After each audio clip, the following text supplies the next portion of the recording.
Good morning friends. मैं doctor V K Mishra from gastro hospital Swaroopnagar Kanpur. आज मैं उन खाने की चीजों के बारे में बात करूंगा कि अगर आपका पेट फूल रहा है या खाने के बाद पेट फूलता है या खाने के बाद पेट में ब्लोटिंग होती है तो उनमें क्या चीजें आपको अवॉइड करना चाहिए या क्या चीजें इंक्लूड करना चाहिए। तो आज मैं बात करूंगा उन फूड्स के बारे में जो वास्तव में आपको अगर ब्लोटिंग हो रही है तो उनको अवॉइड करने की जरूरत है ना। जहां तक ब्लोटिंग का सवाल है, ब्लोटिंग होती इसलिए है क्योंकि आपका जो स्टमक है या आपकी खाने की जो थैली है उसमें जो एयर है वो ट्रैप हो जाती है। अगर खाने की थैली में एयर ट्रैप होगी तो आपकी खाने की थैली या स्टमक है वो ब्लोट हो जाएगा या वो फूल जाएगा। वो वास्तव में जो फूलेगा तो आपको महसूस भी होगा, वो आपको दिखाई भी देगा।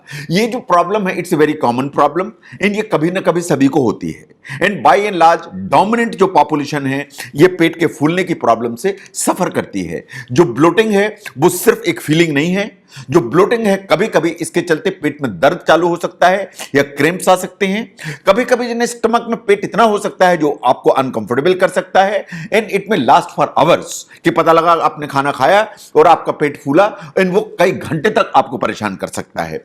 जो ब्लोटिंग है ये बिल्कुल सही बात है कि लाइफस्टाइल एक्सपर्ट्स का ऐसा मानना है कि अगर आप सिंपल डाइटरी चेंज करते हैं या सिंपल आप लाइफस्टाइल चेंज करते हैं तो जो ब्लोटिंग की जो प्रॉब्लम है उसको जरूर से कॉम्बैट किया जा सकता है या उसको कंट्रोल किया जा सकता है। नाउ एक नजर देखिए कि क्या चीजें ऐसी हैं जो आपको अवॉइड करने की जरूरत है।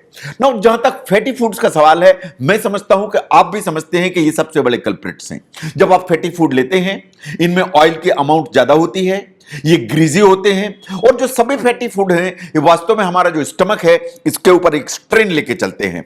अगर आप डीप फ्राइड आइटम्स लेते हैं, ज्यादा फैटी फूड लेते हैं तो ये आपको हार्ट बर्न की रिस्क बढ़ाता है, सीने में जलन पैदा होने लगेगी, पेट में दर्द होगा, रुक रुक के मरोड़े भी आ सकते हैं, पेट में भी जलन पैदा हो सकती है। अगर आपको ऐसा लगता है कि फैटी फूड लेने से आपको ये दोनों तीनों सिम्टम्स आते हैं इन द सेंस कि आपका पेट फूलता है, आपके पेट में दर्द आने लगता है, आपके पेट में जलन आने लगती है या आपके सीने में जलन आने लगती है, अगर ये चारों की चारों चीजें आपको महसूस होती हैं फैटी फूड लेने से, इसका मतलब यह है कि आपको फैटी फूड को या तो अवॉइड करने की जरूरत है या उसको बहुत कट करने की जरूरत है। This is a very important issue. तो इसलिए आपको फैटी फूड्स को खुली आंख से देखने की जरूरत है। नंबर 2 पर आती हैं बीन्स। देखिए बीन्स का जहां तक सवाल है, इनका कंजम्पशन हमारे कंट्री में काफी ज्यादा है, इन होना भी चाहिए इन द सेंस कि हम रोज राजमा खाते हैं। तो जहां तक बीन्स का सवाल है, दे आर वेरी हेल्दी। इनको सुपर फूड की श्रेणी में माना जाता है। ऐसा माना जाता है कि इनका जो प्रोटीन कंटेंट है is very beneficial and very important. लेकिन बीन्स के साथ में एक प्रॉब्लम है, जो बीन्स है वो कभी कभी बहुत ज्यादा फ्लैचुलेंस कर सकती हैं।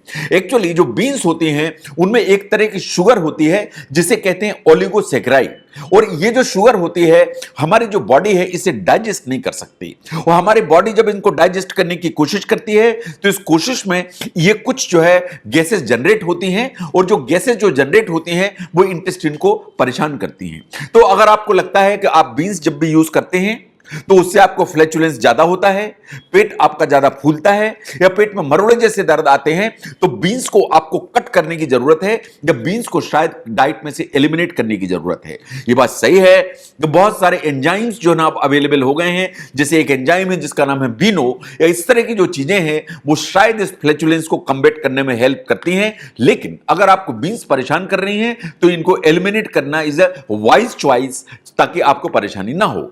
नंबर 3 पर आते हैं साल्टी फूड्स। जहां तक इंडिया का सवाल है, हमारा जो साल्ट का इंटेक है वो बहुत ज्यादा है।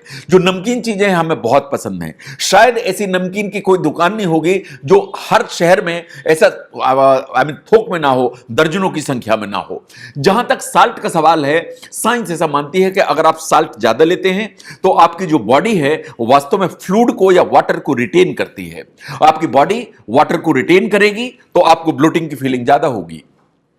जो साल्ट है, एक तो आप टेबल साल्ट यूज करते हैं, वो तो आपको आंख से दिखाई देता है, लेकिन इसके अलावा जो बहुत सारा साल्ट है, जो हम चिप्स खाते हैं उसमें साल्ट आता है, हम रोज इतनी भुजिया नमकीन खाते हैं उसमें साल्ट जाता है, इतने हम जो ना फ्राइड पापड़ खाते हैं उसमें इतना साल्ट जाता है, हम इतने सब समोसे, आलू बंडे, भजिए, कचौड़ी, ये सब वास्तव में साल्ट से पैक्ड होते हैं।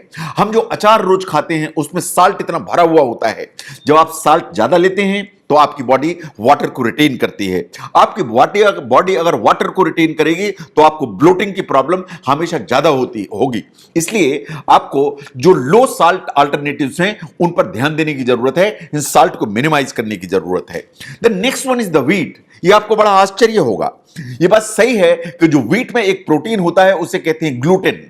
ये जो ग्लूटेन है, बहुत सारे लोग जो ग्लूटेन के लिए इंटॉलरेंट होते हैं, उसको एलर्जी तो नहीं कह सकते, लेकिन ग्लूटेन को डाइजेस्ट करने की उनकी कैपेबिलिटी जो होती है वो सामान्य से कम होती है।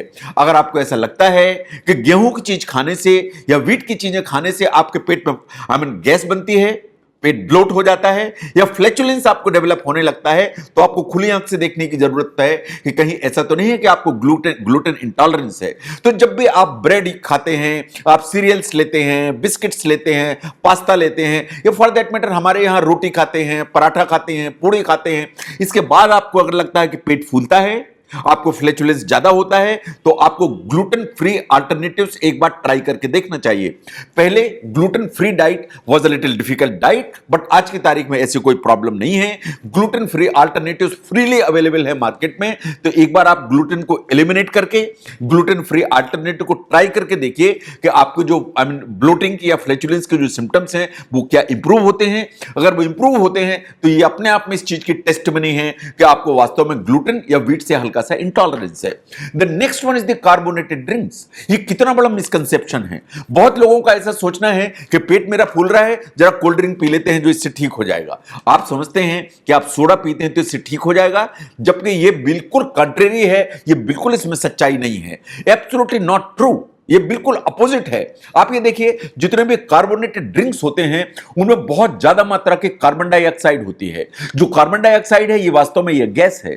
जब आप कार्बोनेटेड ड्रिंक्स लेते हैं तो आप जब उसको पीते हैं तो आपके पेट के अंदर बहुत सारी कार्बन डाइऑक्साइड जो गैस है वो इकट्ठी हो जाती है। उसे आप डकारों में भी निकालते हैं, कुछ वो नीचे की तरफ भी जाती है, बट अल्टीमेटली जो ट्रैप्ड कार्बन डाइऑक्साइड गैस है वो आपको ब्लोटिंग भी करेगी, पेट में रुक रुक के मरोड़ी भी दे सकती है, इन वास्तव में बहुत ज्यादा फ्लैचुलेंस भी कर सकती है। इसलिए ये जो इस तरह की प्रॉब्लम है कि अगर ब्लोटिंग है तो आप कार्बोनेटेड ड्रिंक लेते हैं, इसको अवॉइड करने की जरूरत है। इन ओवरऑल आल्सो आपको जो कार्बोनेटेड बेवरेजेस हैं उनको अपनी डाइट में से रिड्यूस करने की जरूरत है। तो अगर हम ध्यान से देखें कि अगर खाने के बाद ब्लोटिंग हो रही है या फ्लैचुलेंस हो रहा है तो कुछ चीजों को ध्यान देने की जरूरत है। ये जो अभी मैंने मेजर्स की बात की, इनको तो जरूर आप नोट डाउन करें और इनको जरूर फॉलो करें। इसके अलावा अगर आपको लगता है कि इन सब के बावजूद भी ब्लोटिंग परेशान कर रही है तो आपको अपना वाटर इंटेक बढ़ाने की जरूरत है। साइंटिफिक स्टडीज ने ऐसा पाया कि अगर आप कम पानी पीते हैं तो यह वास्तव में आपकी किडनी को नेगेटिव फीडबैक देती है और किडनी वास्तव में जो वाटर है उसको रिटेन करने लगती है। अगर आपका जो बॉडी है वाटर को रिटेन करेगी तो ब्लोटिंग हमेशा ज्यादा होगी। तो इसलिए वाटर का जो इंटेक है उसको वास्तव में बढ़ाने की जरूरत है। आपको आदत डालने की जरूरत है कि आप खाना धीरे धीरे खाएं, खाना आप चबा चबा के खाएं, सो दैट अननेसेसरी आप जो एयर है उसको स्वेलो ना करें। जब आप जल्दी जल्दी खाते हैं तो आप एयर भी स्वेलो करते हैं।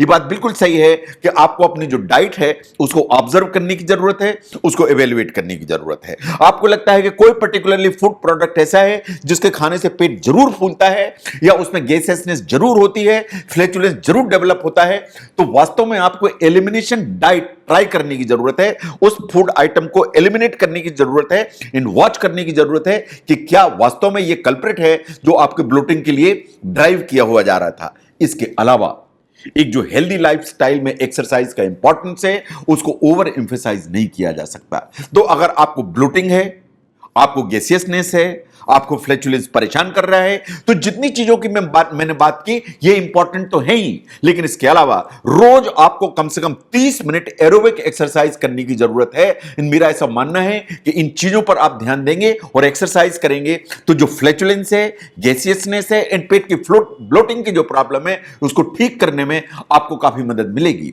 अगर आप समझते हैं कि ब्लोटिंग को कॉम्बैट करने के लिए किन फूड्स को अवॉइड किया जाना चाहिए, उनको समझने में यह वीडियो आपको हेल्प करता है तो इसको जरूर शेयर करें। मैं doctor V K Mishra from gastro liver hospital, Swaroopnagar, Kanpur. Thank you very much.